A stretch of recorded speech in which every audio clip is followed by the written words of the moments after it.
झारखंड में लगातार सरकार को अस्थिर करने का आरोप बीजेपी पर लगता रहा है। इस दौरान हमारे साथ बातचीत के लिए मौजूद हैं बीजेपी के नेता प्रतुल सहदेव जी। प्रतुल जी, कांग्रेस लगातार बीजेपी पर यह आरोप लगा रही है कि महंगाई चरम पर है, रोजगार मिल नहीं रहा है। इस पर बीजेपी का ध्यान नहीं है, बल्कि सरकार जहां गैर बीजेपी शासित सरकारें हैं उसको अस्थिर करने में लगी रहती है।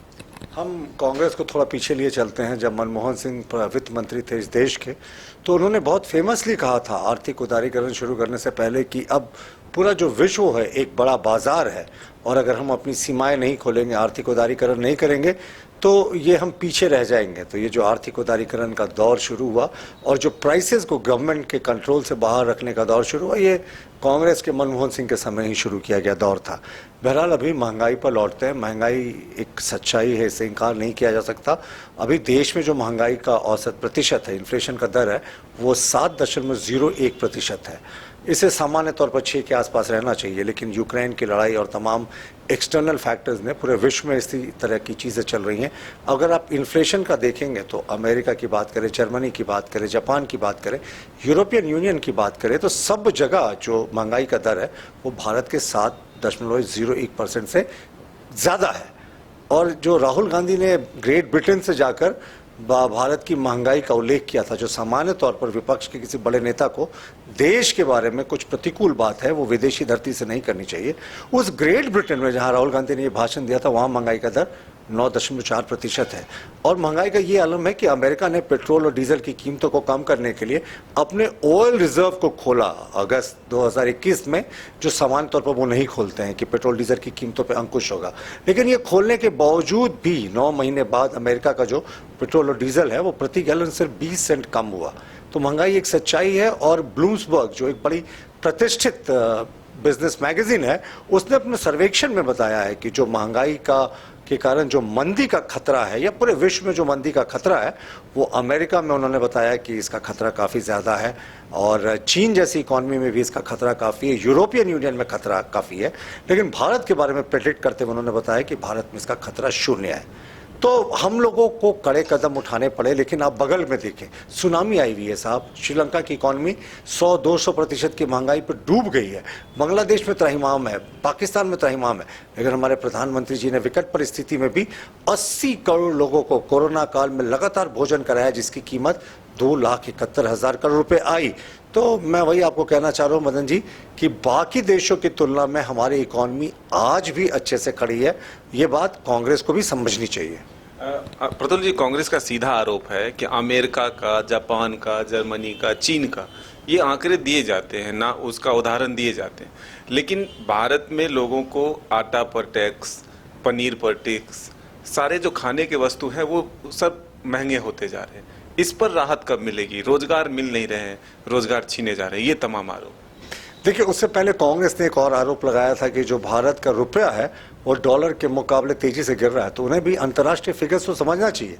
इंडिया में ये जो गिरावट है वो 7.5% है, जबकि तमाम जापान की बात कर ले तो वो ये 12% के आसपास है। दूसरे देशों में 20% तक गिरावट हुई है, जो बड़ी इकॉनमीज़ हैं। मैं छोटी इकॉनमीज़ की बात कर ही नहीं रहा।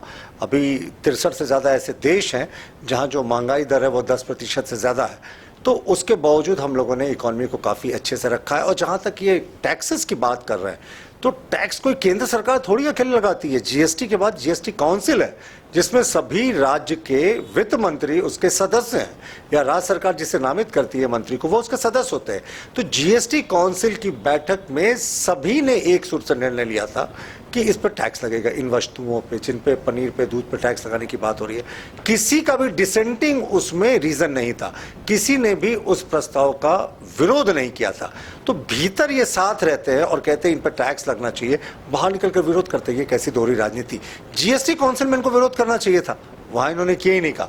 मैं फिर से कह रहा हूं कि महंगाई एक सच्चाई है, 7 के आसपास है, 7% के आसपास है। इसे घटकर 6% लाने का हम पूरा प्रयास कर रहे हैं, पर हम साथ ही साथ ये भी प्रयास कर रहे हैं कि गरीबों को राहत अवश्य मिले। प्रतुल जी, आप लोगों पर आरोप लग रहा है कि झारखंड में भी सरकार को अस्थिर करने की कोशिश की जा रही है। आप लोगों के चलते कांग्रेस को सबसे पहले अनुशासन समिति बनाना पड़ा, आखिर ऐसा क्यों?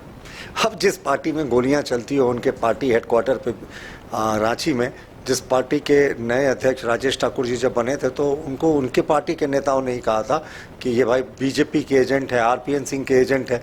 आरपीएन सिंह जब दल छोड़कर चले गए थे तो राजेश ठाकुर के बारे में तरह तरह के आरोप लगाए थे पार्टी के नेताओं ने। वो आज भी बड़े पद पर सुशोभित हैं।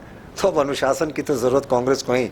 हम अनुशासित पार्टी है। भारतीय जनता पार्टी का आपको कभी कोई नेता नहीं दिखेगा पार्टी के लीक से हटकर बात करता हुआ, लेकिन कांग्रेस में शायद ही कोई हो जो लीक पर बात करता हो।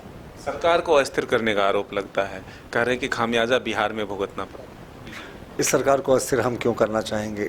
ये झारखंड के इतिहास की सबसे करप्ट गवर्नमेंट है। इन्होंने मधु कोड़ा को भी पीछे छोड़ दिया। जो सरकार इतनी अनपॉपुलर हो, जिसमें इतने अंतर्विरोध हो, व्यक्तिगत कला हो, व्यक्तिगत आकांक्षाएं जितनी हावी हो, ये सरकार तो खुद गिरेगी। इसे हमें कोई प्रयास करने की आवश्यकता नहीं है। मदन जी, आप यकीन मानिए, ये अंतर्विरोध, अंतरकला की बुनियाद पर टिकी कोई सरकार टिक नहीं सकती। कांग्रेस का ऐसे भी इतिहास रहा है कि आज़ादी के बाद से इनके समर्थन से चलने वाली किसी भी दूसरे सहयोगी दल की सरकार ने अपना 5 वर्षों का टर्म पूरा नहीं किया है। हेमंत सोरेन अपवाद होंगे ऐसा लगता नहीं, तो ये खुद गिरने वाले हैं। तो ये थे प्रतुल सहदेव जी, जो साफ तौर पर कह रहे हैं कि महंगाई को भी नियंत्रित किया जाएगा। साथ ही कांग्रेस में जो ये अनुशासन समिति बनी है, इसकी आवश्यकता जरूर थी, क्योंकि कांग्रेस के कोई भी नेता जो है अपने नेताओं का भी कद्र नहीं करते थे। अब आने वाला वक्त बताएगा कि आखिर जो ये आरोप हैं सरकार को अस्थिर करने का, इसकी सच्चाई कितनी है और किस तरह से बीजेपी इस राज्य में विपक्ष के तौर पर जनता से जुड़े हुए सवालों को उठाता है। अपने सहयोगी संजय के साथ मदन सिंह, न्यूज बाइस्कोप।